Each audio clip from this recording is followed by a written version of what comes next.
We've raised the topic of putting America back to work. I think we're ready for another question from our audience. Am I right? Not quite yet. All right, so let's stay up here for a second. Let's move to, you mentioned putting America back to work. Let's talk about something. Apple Computer. Apple Computer is a breathtakingly important American company. Senator Santorum, it's one of the most respected companies in the country. I've handed it off, but I carry Apple products to do my work every day. It employs about 500,000 people in China. It is based in the United States, has some employees here, about 40-something thousand, I think 46,000, most of them in retail stores and at the headquarters. 500,000 of them are in China. As a president of the United States, what do you do about that? I'm the only person on this stage that will do something about it. I've got a specific plan in place that I've put out there called the Made in the USA plan for exactly these kinds of companies that have to create great technology and then go somewhere else to make them, because America is uncompetitive. And that's why we have to cut the corporate tax to zero for all corporations who manufacture and process in this country. People have said, well, why are you doing it for corporations and only cutting it in half, which I do, to 17.5% for the rest? It's because the local pharmacy is not going to move to China. We're not going to, the jobs that we're losing are jobs that we have to compete with other countries, and those are manufacturing jobs. The reason they're going there is not because our workers or our management in this country are not productive. We have great productivity gains. It's amazing the transformation that has been made in the last decade or two about our manufacturing processing here. It is simply government getting in the way. None of these folks do anything. I do dramatic things that send a signal. Apple, you have all those employees over there, you make all those profits over there. If you want to bring that money back, right now you pay a 35% tax. Under our plan, if you bring it back and invest it in plant and equipment here in Charleston, you pay nothing. You put that money to work. If you invest it, you pay nothing. It's a powerful incentive. You throw on top of that the energy policy that we put out there to revitalize the energy sector, which will create, again, manufacturing energy costs is a big deal. So we have an energy piece. We also have a piece having to do with regulations. The Obama administration has promulgated 2.5 times the number of regulations that cost American businesses over $100 million a year. 2.5 times the last 16 years of presidents. This president is putting a burden on manufacturers and business. It's the reason we're not making things here. I'll repeal every single one of those regulations on day one. Congressman Paul, how do you revive Made in America?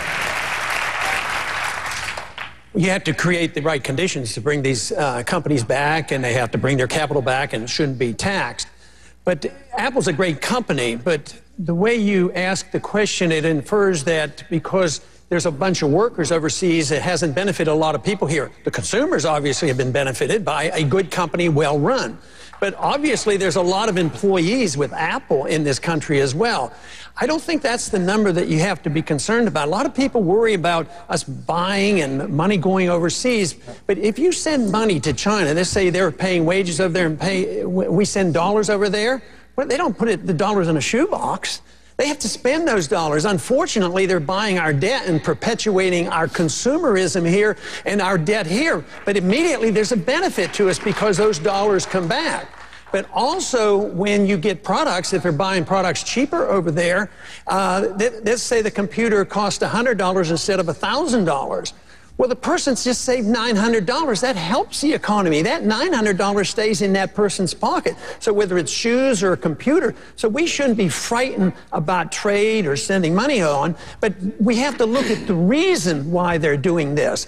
I mean, even the car companies, there's obviously a problem with car companies here. They're in bigger trouble, and we had to bail them out. But there are foreign companies that build cars in this country, and they make a living out of it. So it's more complex than that, but we have to do whatever we can. I think the union problem, the right to work states, and of course I've chided Senator Santorum on this because he has voted, you know, against right to work. But we have to change these conditions to invite people back. But believe me, the regulations and the fact that we are the issuer of the reserve currency of the world is a real temporary blessing for us because it's easy for us to export our money. That's unfortunately our greatest export, and they're still taking our money. Soon, though, they're going to quit, and this whole ball game is going to end, and we better get prepared for it. He mentioned you, Senator Santorum. Go ahead, quickly. Congressman Paul knows, because we talked about this before, I've already signed a pledge and said I would sign a national right-to-work bill. And when I was a senator from Pennsylvania, which is a state that does not a right-to-work state, the state made a decision not to be right-to-work, and I wasn't going to go to Washington and overturn that from the federal government and do that to the state. That's a very different position. Quickly, sir. Yeah, the response should be, yes, I understand that. That's the way politics works. You voted the way you thought was best. Representative government. Yeah, for your state. But as president, are you going to represent South Carolina or Pennsylvania? That's really the question. Well, maybe you didn't hear what I said. I said I would support a national right-to-work law and sign it into law and would support it and advocate for one. Now let's continue the economic conversation with some input from a question from Twitter. If you look up here, you can see it, hashtag CNN debate. What is your take on SOPA, and how do you believe it affects Americans? For those who have not been following it, SOPA is the Stop Online Piracy Act. Crackdown on internet piracy, which is clearly a problem, but opponents say it's censorship. Full disclosure, our parent company, Time Warner, says we need a law like this because some of its products, movies, programming, and the like, are being ripped off online. Let me start with you, Mr. Speaker.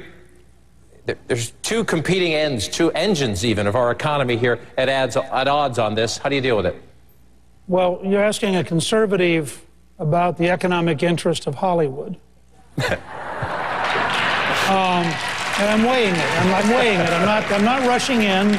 I'm trying to think through all of the many fond left-wing people who are so eager to protect.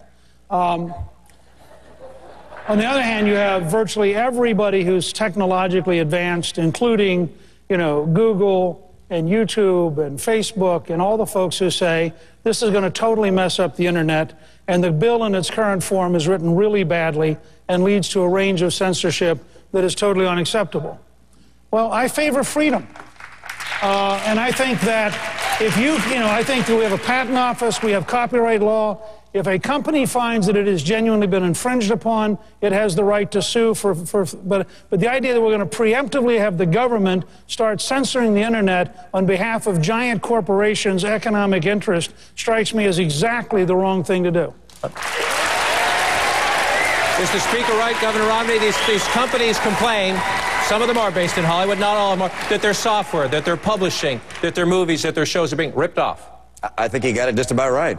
The truth of the matter is that the law as written is far too intrusive, far too expansive, far too threatening to freedom of speech and movement of information across the internet. It would have a potentially depressing impact on one of the fastest growing industries in America, which is the internet and all those industries connected to it.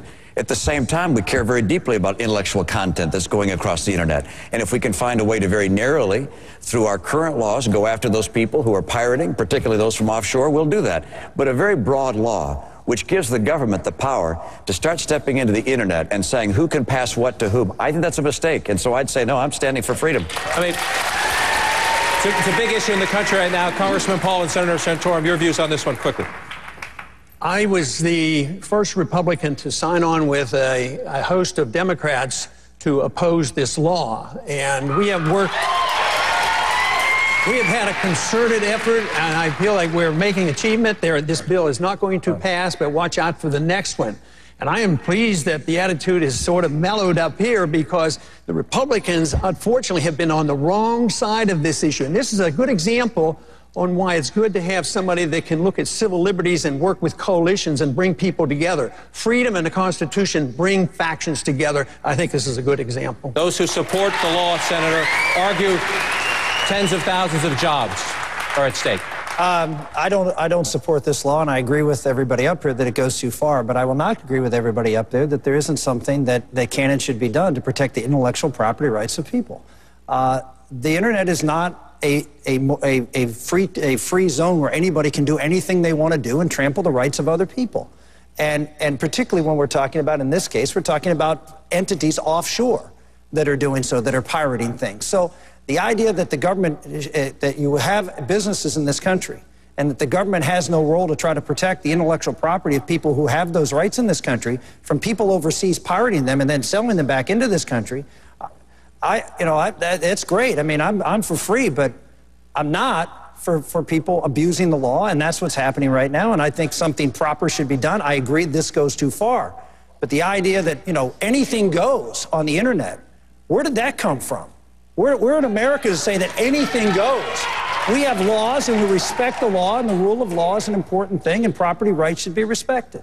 All right, gentlemen, I want to thank you. I ask our audience, applaud if you wish. Stand by 1 second, take one more break. Much more of our Southern Republican presidential debate to come, including this question. After months of campaigning, if these candidates could do one thing over, what would it be?